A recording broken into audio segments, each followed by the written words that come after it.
Ahoj mami, ty jsi mi volala? Dneska jsme jeli s kamarády do Brightonu na pláž. Je to i Houston. Škoda, že musím jít už v sobotu domů. Myslím, že to mezi náma vypadá nadějně, ale zatím jsme neměli čas na to. Debbie, oni ten autobus zrušili a vláda rozhodla, že zítra o půlnoci zavřou hranice České republiky. Potřebuju, aby si teď koupila letenku a zítra sedla na letadlo a přiletěla domů.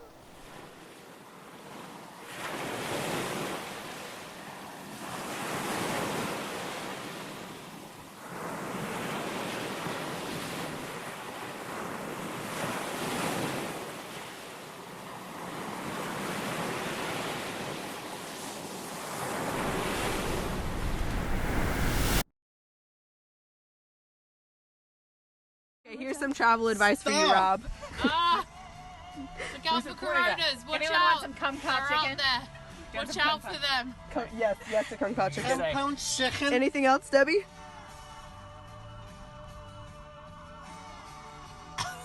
Oh.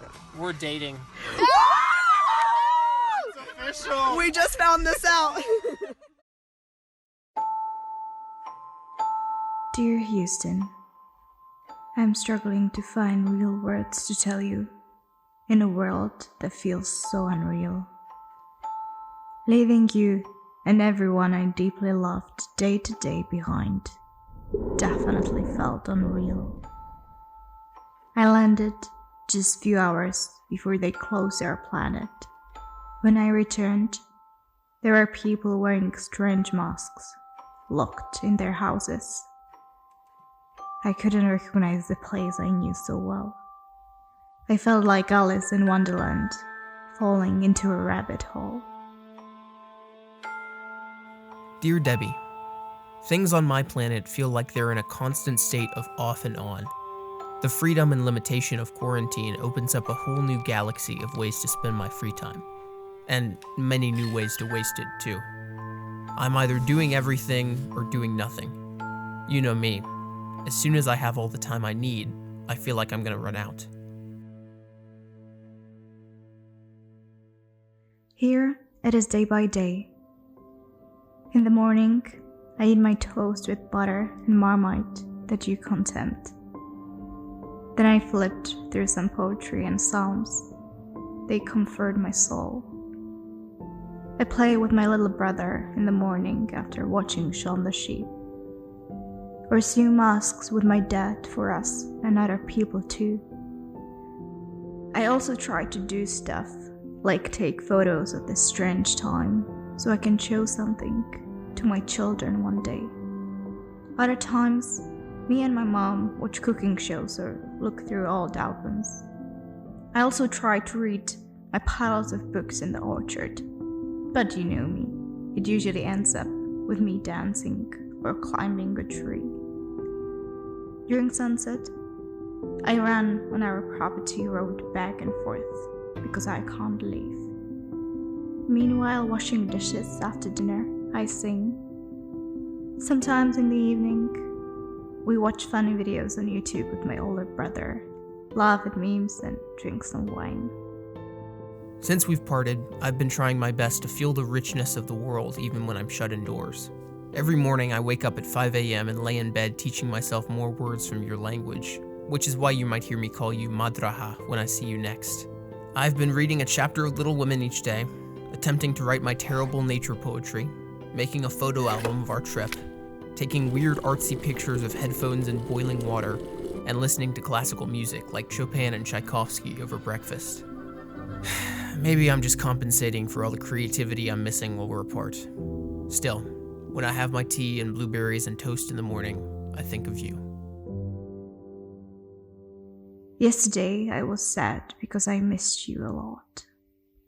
So I sat in our garden, I listened to Bach, drank my salty coffee, and gazed into the cherry bush for an hour. After some time, I stopped seeing the empty roads and streets. I just inhaled the sweetness of spring and observed the flying and buzzing bees. And I thought that you can lock people in cells of 4 walls. You can lock bees in their yellow boxes but you can't look the cherry blossoms from their eyes. I go for walks in the woods with my dad sometimes. There are so many people out in the forest these days. I guess it took a global pandemic for everyone to realize they need the fresh air. It's funny, we all thought we wanted to live in a digital world, but now that it's our only option, we can't stand it. It's like our mom found our stash of cigarettes and made us smoke the whole package at once.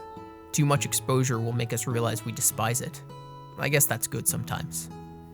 Forests aren't so different wherever you go.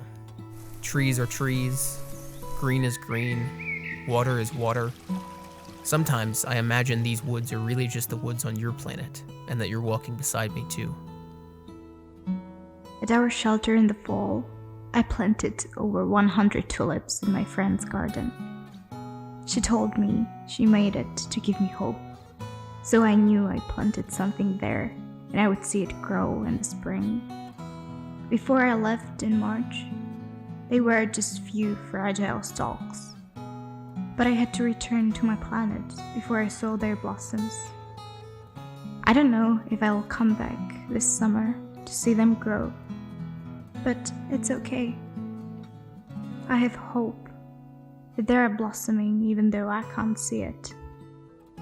Before I go to bed every night, I look up through the skylight and think of your planet. It was a full moon yesterday, and I couldn't sleep. I was praying too. I don't know when I'll see you again, but I have hope for us and all the bees and tulips and people, because there is some greater power in our universe that hovers over us. Springtime is here, and I don't know how to feel. Humans perish and nature prospers. I pass pink clouds of cherry blossoms and realize how insignificant we are.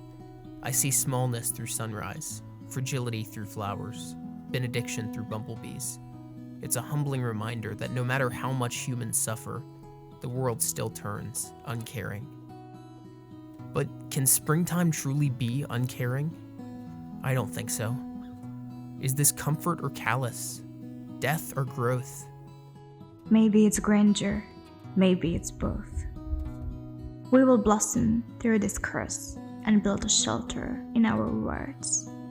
Till we meet again, Matraha. I'll see you in our Zoom room. With love, Houston. Debbie.